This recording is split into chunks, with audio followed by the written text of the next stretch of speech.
বন্ধুগণ, আজকে আমরা শুট এর ব্যবহার নিয়ে আলোচনা করব, তাই আসুন ভিডিওটি শেষ পর্যন্ত দেখি পরিবেশটি বুঝে নেই।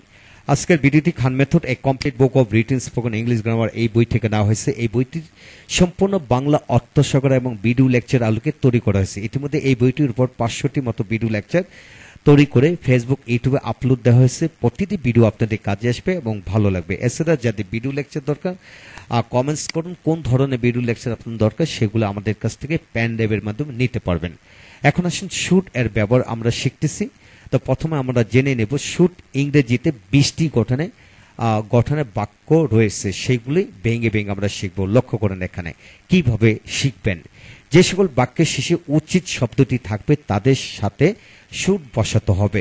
যেমন subject shoot, verb plus subject. যেমন করা উচিত, যেমন আমার কাজটি করা উচিত, আমার লেখা উচিত, পড়া উচিত, জানা উচিত, যাওয়া উচিত, অর্থাৎ মূল ভার্ব প্লাস সাবজেক্ট দিয়ে বাক্য তৈরি করা। তারপর দ্বিতীয় নম্বর নিয়ম হলো বি নাউন অ্যাডজেক্টিভ ভার্বের পাস্ট পার্টিসিপল ফর্ম। নাউন বলতে কমন নাউন, হাজার হাজার কমন নাউন আছে, বি এর পরে বসানো যায় হাজার হাজার। অ্যাডজেক্টিভ ভালো মন্দ বিশিষ্ট অ্যাডজেক্টিভগুলি হাজার হাজার, সেগুলো বসে পড়া যায়। তারপর ভার্বের পাস্ট পার্টিসিপল ফর্ম এইভাবে বসে পড়া যায়। অর্থ দ্বারায় হওয়া উচিত। যেমন আমার ডাক্তার হওয়া উচিত, ইঞ্জিনিয়ার হওয়া উচিত, ধনী হওয়া উচিত, আমার শিক্ষিত হওয়া উচিত, বিনয়ী হওয়া উচিত, এইভাবে আমার প্রতিষ্ঠিত হওয়া উচিত। তারপরে শুডের পরে হ্যাভ প্লাস নাউন। যেমন আমার থাকা উচিত, অর্থাৎ আমার গাড়ি বাড়ি, অর্থ সম্পদ, টাকা পয়সা, দন দৌলত, ছেলে মেয়ে, বউ সবকিছু থাকা উচিত, মানে সহায় সম্পত্তি থাকা উচিত। এরূপ ক্ষেত্রে তৃতীয় নাম্বার। তো বন্ধুগণ, আমরা প্রথম ভিডিওতে আলোচনা করেছিলাম প্রথম অংশটি ভেঙে ভেঙে কিভাবে হাজার হাজার বাক্য বানিয়ে পড়া যায়। তারপর দ্বিতীয় নম্বর ভিডিওতে আমরা বি প্লাস নাউন অ্যাডজেক্টিভ ভার্বের পাস্ট পার্টিসিপল ফর্ম দিয়ে পড়েছি। এখন তৃতীয় নম্বর, আজকে এই ভিডিওতে আমরা এই থাকা উচিত দিয়ে কিভাবে হাজার হাজার বাক্য বানিয়ে পড়া যায় সেটা আমরা আজকে ভিডিওতে আলোচনা করব। তাই আসুন পুরো অংশটি ভেঙে ভেঙে দেখে নেই। লক্ষ্য করুন, এখানে আমরা তৃতীয় নম্বর ভিডিওতে আসতেছি। তৃতীয় নম্বর ভিডিও হলো হ্যাভ প্লাস নাউন, অর্থাৎ থাকা অর্থে কিভাবে পড়বেন। লক্ষ্য করুন, এখানে subject should noun have plus noun, আবার subject should have had plus noun. অর্থ দ্বারায় থাকা উচিত ছিল। কিভাবে প্র্যাকটিস করবেন লক্ষ্য করুন। আমার একটি গাড়ি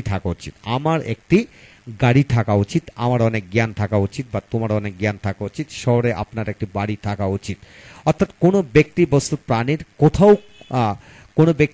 প্রাণীর কোনো কিছু থাকা উচিত। কোনো কিছু বলতে হাজার হাজার নাউন আছে, যে কোনো নাউন বসে এইভাবে পড়তে পারবেন। লক্ষ্য করুন, তোমার একটি গাড়ি থাকা উচিত, তোমার মানে উচিত মানে should, you should have a car. থাকা মানে কি হ্যাভ, একটি গাড়ি মানে এক কার। তোমার একটি গাড়ি থাকা উচিত, you should have a car. তোমার একটি বাড়ি থাকা উচিত, you should have a house. যদি বলে তোমার একটি ঢাকা শহরে বাড়ি থাকা উচিত, you should have a house in Dhaka city. যদি এটাকে উচিত মানে ছিল অর্থ প্রকাশিত হয়, কি হবে? You should have had a car. তোমার একটি গাড়ি থাকা উচিত ছিল বলতে শুড হ্যাভ হ্যাড হবে। এইভাবে আপনারা প্রতিটা বাক্যকে নেগেটিভ করে পড়েন। তোমার একটি গাড়ি থাকা উচিত নয়, you should not have a car. তোমার একটি গাড়ি থাকা উচিত ছিল না, you should not have had a car. তোমার কি একটি গাড়ি থাকা উচিত, should you have a car. তোমার কি গাড়ি থাকা উচিত ছিল, should you have had a car. তোমার কি গাড়ি থাকা উচিত না, শুডটা আগে বসবে, should not have a car. দ্বিতীয় বাক্যটা হলো should not have had a car. তোমার কি একটি গাড়ি থাকা উচিত ছিল না। বন্ধুগণ, এইভাবে ইউএস স্থলে হাজার হাজার সাবজেক্ট আছে। তোমার, আমার, তার, তাদের, কামালের, জামালের, ভাইয়ের, বোনের, মার, বাবার, যে কোনো কিছু বসে এইভাবে বাক্য তৈরি করতে পারবেন।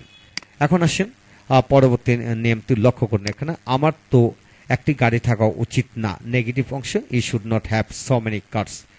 আর তোমার তো এত গাড়ি থাকা উচিত না, এইভাবে পড়বেন। তারপর আসেন বি প্লাস নাউন দিয়ে কিভাবে পড়বেন লক্ষ্য করুন। দ্যার শুড বি নাউন, অর্থাৎ থাকা উচিত। There should have been noun, থাকা উচিত ছিল।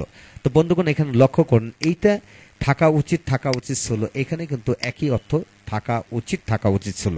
অর্থাৎ এটা হলো সাবজেক্ট ব্যক্তিবাচক হবে এবং ব্যক্তিবস্তু প্রাণীর কোনো কিছু থাকা উচিত। আর এখানে হচ্ছে কোথাও কোনো কিছু থাকা উচিত অর্থে প্রকাশিত হয়। লক্ষ্য করুন, there should be a car কিভাবে হবে? আমাদের বাড়িতে একটি গাড়ি থাকা উচিত, there should be a car in our house. আমাদের বাড়িতে একটি গাড়ি থাকা উচিত ছিল, there should have been a car in our house. এখানে কোথাও কোনো কিছু থাকা উচিত অর্থে এইভাবে ব্যবহার তৈরি করবেন। এখন আসেন, আমাদের বাড়িতে এত লোক থাকা উচিত না, নেগেটিভ করে কিভাবে পড়বেন? There should not be so many people in our house, অর্থাৎ আমাদের বাড়িতে এত লোক থাকা উচিত না। There should not be so many people in our house, আমাদের বাড়িতে এত লোক থাকা উচিত ছিল না। There should not have been so many people in our house. তো বন্ধুগণ, এখানে লক্ষ্য করেন যে কেন হলো শুড হ্যাভ বিন কেন হলো। লক্ষ্য করেন এখানে কোথাও কোনো কিছু থাকা হলে এখানে বি যোগ করতে হবে, আর এখানে কি শুড হ্যাভ বিন যুক্ত করতে হবে। এইভাবে পড়বেন। ইনশাল্লাহ আজকের ভিডিও থেকে বাকি অংশ আমরা শিখে নিলাম, অর্থাৎ ইতিমধ্যে আমরা মানে শুডের ব্যবহার টোটাল হলো 22টি গঠনের ব্যবহার 3টি ভিডিওর মাধ্যমে আমরা শিখে নিলাম। যাদের ভিডিও লেকচার দরকার তারা ভিডিওগুলো নিয়ে একসাথে শিখতে পারেন ইনশাল্লাহ। ভালো থাকুন, থ্যাংক ইউ ভেরি মাচ।